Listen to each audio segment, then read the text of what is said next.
Chapitre 13 à 19 Répartition du pays entre les tribus. Chapitre 13 Territoire des tribus à l'est du Jourdain. Verset 1.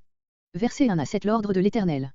À la suite des faits précédemment racontés, l'état des choses était celui-ci, la plus grande partie du pays était conquise, mais par le peuple dans son ensemble et sans qu'aucun territoire eût encore été assigné en particulier aux diverses tribus occidentales. De plus, une partie restait encore à soumettre, spécialement deux pays côtiers, celui des Philistins au sud et celui des Phéniciens au nord. Un temps d'arrêt paraît à ce moment avoir suivi le premier élan de la conquête, chaque tribu restait dans le lieu où elle se trouvait accidentellement placée, la grande force des ennemis était abattue, on jouissait d'une sorte de repos après tant de fatigues et de luttes et l'on ne se sentait pas pressé de procéder à la consolidation de la conquête par la distribution régulière et définitive du pays. Des années peut-être, voire Josué 14.6-10 qui suppose environ 7 ans entre le commencement de la conquête et le moment où Caleb reçoit son héritage, s'écoulèrent de cette manière. En attendant, Josué qui devait présider au partage, avançait en âge. Il était temps de mettre fin à cet état de stagnation. C'est ainsi que l'on peut s'expliquer l'ordre donné par l'Éternel à Josué au commencement de ce chapitre. Vieux. Josué pouvait avoir le même âge que son compagnon Caleb, qui, d'après Josué 14.10, était alors plus qu'octogénaire. Verset 2. Guessurien. Il ne s'agit pas ici de la contrée de ce nom au sud de l'Hermon, versets entre 11 et 13, mais d'une peuplade habitant au sud de la Philistie, vers l'Égypte, celle contre laquelle combattit David pendant son séjour à Tsiklag, 1 Samuel 27.8. Verset 3. Chicor, la branche orientale du Nil, Jérémie 2.18, note. Voir Genèse 15.18, note. Écron, c'était la plus septentrionale des villes des Philistins. Sera réputée cananéenne. Les Philistins n'étaient pas descendants de Canaan, mais devaient être traités comme si l'eussent été tels. Avvient, voir Deutéronome 2.23, note. Verset 4. Cananéen. Ce mot est pris ici dans le sens restreint du mot, dans lequel il s'applique à la population des plaines, ici de la plaine côtière entre la Philistie et la Phénicie. Méhara, ville très septentrionale, située à l'est de Sidon, dans le Liban, son nom signifie caverne, localité propre à être fortifiée et qui a joué un rôle dans l'histoire des croisades. Afek, encore plus au nord, désignant le point le plus septentrional du territoire, aujourd'hui Afka, près des sources du torrent Ner Ibrahim, qui se jette dans la mer près de Sidon, à distinguer de plusieurs autres villes de même nom, l'une près de Gisréel, Josué 12.18 et 1 Samuel 29.1, une autre près de Jérusalem, 1 Samuel 4.1, une autre à l'est du lac de Génézareth, 1 Roi 20.30, etc. Celle dont il s'agit ici ne fut jamais conquise par les Israélites. Verset 5. Et le pays des Giblites, habitants de Gebal, Biblas, port sur la Méditerranée, au nord de Beyrou, Ézéchiel 27.9, note. Balgad, voir Josué 12.7, note. L'entrée de Hamath. C'est ici la limite nord dans la grande vallée de la Sélésirie, entre les deux chaînes du Liban. Voir Ésaïe 10.9, Nombre 13.22, Nombre 34.8, note. Verset 6. Mir et Phot Magim, Josué 11.8, note. Je les casserai. Cette promesse n'a jamais été accomplie, par la faute des Israélites. Verset 7. Par le sort, en vue d'une prise de possession soit actuelle soit future. Verset 8. Verset 8 à 33 Partage des territoires à l'orient du Jourdain. Il était nécessaire, avant de procéder à un nouveau partage, de rappeler et de bien déterminer les lots qui avaient déjà été fixés à l'est du Jourdain, afin d'affirmer par là une fois de plus, Josué 12.16, la solidarité qui unissait toutes les tribus, malgré leur séparation par le Jourdain.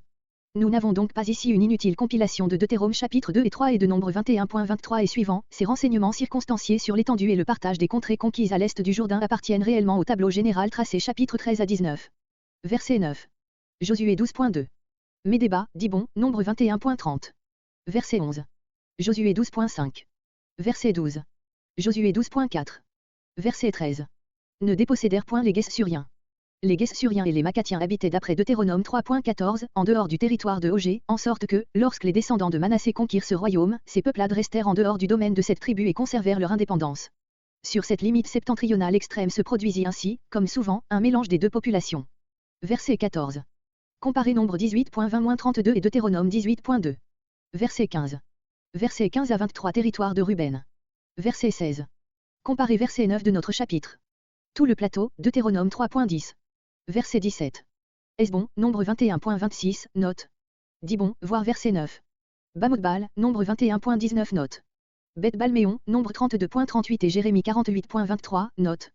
Verset 18. Jiatsa, Nombre 21.23, note. Kédémoth, Deutéronome 2.26. Méphaat, Jérémie 48.21, note. Kédémoth et Méphaat devinrent villes lévitiques, Josué 21.37. Verset 19. Kiriathaïm, Nombre 32.37, note. Sibéma, Nombre 32.38. Séret Assahar, splendeur de l'aurore. Ce nom n'a pas encore paru, position inconnue. La montagne de la vallée, une montagne située dans la vallée du Jourdain, probablement dans la partie méridionale, la vallée de Sidim, Genèse 14.3. Verset 20. Beth Péor, Deutéronome 3.29. Les pentes du Pisga. Deutéronome 3.17. Beth Jésimoth, Nombre 33.49, note. Verset 21. Nombre 31.8, note. Tout le royaume, pour autant qu'il s'étendait dans la plaine. Voir verset 27. Verset 24. Verset 24 à 28 territoire de Gad. Verset 25. Jaézer, nombre 21.32, note. Toutes les villes de Galad, toutes les villes de ce district appartenant au pays de Galad, en opposition au territoire des enfants d'Amon, verset 34. Aroer, nombre 32.34, note. Rabat, Deutéronome 3.11, note. Verset 26. Esbon, verset 17. Ramat Mitzpé. Encore un nom nouveau, probablement Rémeus de Galad, Josué 20.8. L'une des 3 villes de refuge au-delà du Jourdain. Bétonim, les pistaches. Localité qui ne figure pas ailleurs dans l'Ancien Testament, du temps de Zeb-Botnia, peut-être aujourd'hui les ruines appelées Batneh, au sud-ouest de Rémeus de Galad. Mahanaïm, Genèse 32.2, note. Lidébir. Autre nom tout nouveau, peut-être Lodébar, à l'est de Mahanaïm, 2 Samuel 9.4. Verset 27. Beth Aram, probablement identique avec Beth Aran de nombre 32.36. Beth Ninra, nombre 32.36, note. Sukkot, Genèse 33.17. Téessafon, nord, encore un nom nouveau, inconnu. Reste du royaume de Sion, la partie de ce royaume qui n'était pas échue à Ruben, verset 21. La mer de Kinneret, Josué 12.3. Verset 29.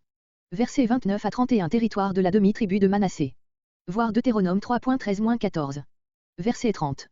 Jaïr, nombre 32.41 et Deutéronome 3.14, note. Verset 31.